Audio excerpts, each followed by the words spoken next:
ભાવનગરના વડતેજ અને ખરકડી વિસ્તારમાં સર્જાયેલો ગુજારો લઠ્ઠાકાંડ ગુજરાતમાં અનેક સવાલો છોડી દે છે. થોડાક રૂપિયાની લાલચમાં બનાવવામાં આવેલો મિથેનોલ કેમિકલયુક્ત ઝેરી દારૂ અનેક નિર્દોષ પરિવારોને તોડી ગયો. પણ હવે આ મામલો હાઈકોર્ટમાં પહોંચ્યો છે. શું છે સમગ્ર મામલો, તેના વિશે વિગતે ચર્ચા કરીશું. નમસ્કાર, આપ જોઈ રહ્યા છો નિર્ભય ન્યૂઝ. હું છું આપની સાથે પ્રથમ. ભાવનગરના લઠ્ઠાકાંડમાં સૌ પહેલાં આપણે વાત કરી લઈએ. ત્યારે કલેક્ટર દ્વારા જે સત્તાવાર રીતે જે આંકડાઓ જાહેર કરવામાં આવ્યા છે તેના પર તો માહિતી અનુસાર આ ગંભીર લઠ્ઠાકાંડમાં અત્યાર સુધી કુલ 61 લોકો પ્રભાવિત થયા છે. 61 લોકો ઝેરી દારૂનો ભોગ બન્યા છે અને આ ઝેરી કેમિકલયુક્ત અત્યારમાં અત્યાર સુધી 8 લોકોનો ભોગ લેવાઈ ચૂક્યો છે. કલ્પના કરો એ પરિવારોની સ્થિતિની જેમણે પોતાના ઘરના મોભીઓને, પોતાનો દીકરો કે ભાઈ ગુમાવ્યો છે, જેમના ઘરમાં અત્યારે માતમ છવાયેલો છે. આજે પણ હોસ્પિટલના બિછાને 25 લોકો જિંદગી અને મોત વચ્ચે જંગ લડી રહ્યા છે. તંત્ર દ્વારા જે માહિતી મળી રહી છે તેના મુજબ વાત કરું તો આ 25માંથી 4 દર્દીઓની હાલત અત્યારે ગંભીર છે. એક દર્દી વેન્ટિલેટર પર છે અને અન્ય 4 દર્દીઓ ક્રિટિકલ સ્થિતિમાં છે.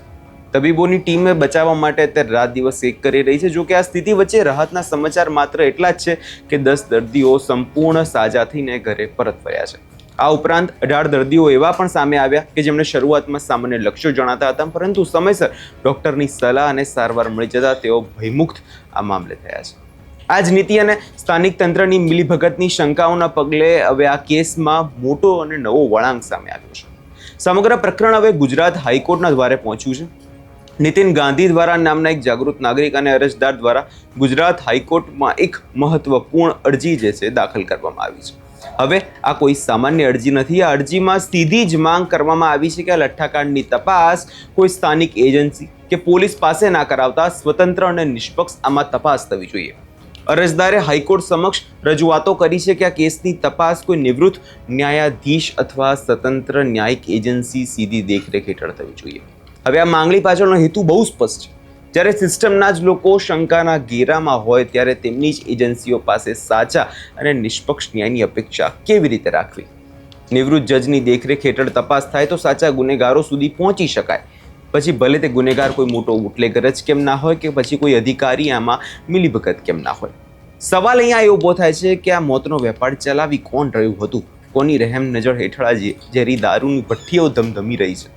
અત્યાર સુધીમાં પોલીસે મુખ્ય બુટલેગરો સહિત 21 લોકો સામે એફઆઈઆર નોંધી છે અને ગઈકાલે આપણે જોયું કે જે આરોપીઓ હતા, 13થી વધુ આરોપીઓ હતા, તેમને કોર્ટમાં રજૂ પણ કરવામાં આવ્યા હતા અને તેમને 10 દિવસના રિમાન્ડ અત્યારે મળ્યા છે. તપાસનો ધમધમાટ શરૂ થઈ ગયો છે અને આ મામલે અત્યાર સુધીમાં 4 પોલીસ કર્મચારીઓ, એક એલસીબી પીઆઈ અને એક વડતેજના પીઆઈને સસ્પેન્ડ કરવામાં આવ્યા છે.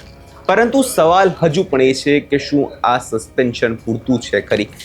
જ્યારે પણ આવી મોટી ઘટના બને છે ત્યારે તંત્ર સફાળું જાગે છે. થોડા નાના બુટલેગરો પકડાય છે, 2-4 દિવસ આજુબાજુ રેડ પાડવામાં આવે છે, પણ પાછું એનું એ જ જેમ તંત્ર જેમ ચાલતું હતું એમ જ ચાલવા લાગે છે. હવે આ કારોબાર જે ચાલી રહ્યો છે તે અટકશે ક્યારે એ સવાલ અત્યારે ચર્ચાઈ રહ્યો છે. અને આ જ બધાની વચ્ચે હવે જે પોલીસ દ્વારા આ મામલે શું કહેવામાં આવ્યું છે એકવાર એ સાંભળીએ. ભાવનગર જિલ્લામાં જે ગંભીર બનાવ બનેલો છે એ સંદર્ભમાં અત્યાર સુધી 8 નાગરિકોના મોત થયેલા છે અને 31 નાગરિકો જિલ્લાની અલગ અલગ હોસ્પિટલોમાં સારવાર લઈ રહેલ છે. એક વ્યક્તિ હાલમાં સુરતની એક ખાનગી હોસ્પિટલમાં સારવાર લઈ રહેલ છે. આ સંદર્ભમાં ભાવનગર જિલ્લાના એસપી તરફથી વડતેજ પોલીસ સ્ટેશનના ડી સ્ટાફના 3 કર્મચારીઓને સસ્પેન્ડ કરવામાં આવેલા છે. સ્થાનિક જે બીટ જમાદાર છે એમને પણ સસ્પેન્ડ કરવામાં આવેલા છે અને આ ઉપરાંત નીલમબાગ પોલીસ સ્ટેશનના એક મહિલા જમાદાર કક્ષાના અધિકારીને પણ સસ્પેન્ડ કરવામાં આવેલા છે. હિરાંજાજી ભાવનગર તરફથી વડતેજ પોલીસ સ્ટેશનના પીઆઈ ભઢેરિયાને સસ્પેન્ડ કરવામાં આવેલા છે. આ ઉપરાંત ભાવનગર જિલ્લા એલસીબીના પીઆઈ શ્રી સરવૈયાને પણ ડીજીપી સાહેબ તરફથી સસ્પેન્ડ કરવામાં આવેલા છે. આ સંદર્ભમાં ભરતનગર પોલીસ સ્ટેશન ખાતે પણ અમોત તપાસ શરૂ થયેલી છે અને વડતેજ પોલીસ સ્ટેશન ખાતે પણ આ અમોત દાખલ કરવામાં આવ્યું હતું. ડીજીપી સાહેબના આદેશ બાદ આ ગુનાની તપાસ એસએમસી દ્વારા કરવામાં આવી રહી છે અને હાલમાં કુલ 13 આરોપીઓના રિમાન્ડ મેળવવાની પ્રક્રિયા હાથ ધરવામાં આવેલી છે. ભાવનગરનો લઠ્ઠાકાંડ માત્ર એક જિલ્લા પૂરતો સીમિત નથી. આ સમગ્ર રાજ્યની કાયદો વ્યવસ્થા માટે લાલબત્તી સમાન છે. દારૂના નામે ચાલતા આ કેમિકલને જો અત્યારે જ ડામવામાં નહીં આવે તો ભવિષ્યમાં આવા અન્ય કેટલાક નિર્દોષ પરિવારો બરબાદ થતા રહેશે.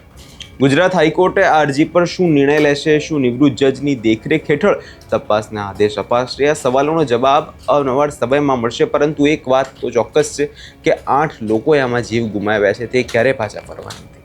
આશા એ રાખીએ કે જે લોકો અત્યારે હોસ્પિટલમાં જીવન મરણ વચ્ચે ઝોલા ખાઈ રહ્યા છે તેઓ જલ્દી સ્વસ્થ થાય, પોતાના ઘરે પરત ફરે અને આ મામલે જે જવાબદાર એવા ગુનેગારો છે તેમને કડકમાં કડક સજા મળે અને ગુજરાતમાં જ્યાં દારૂ ઘુસાડતા હતા એવા પોલીસ કર્મીઓને પણ હવે સસ્પેન્ડ વધુમાં વધુ કરવામાં આવે.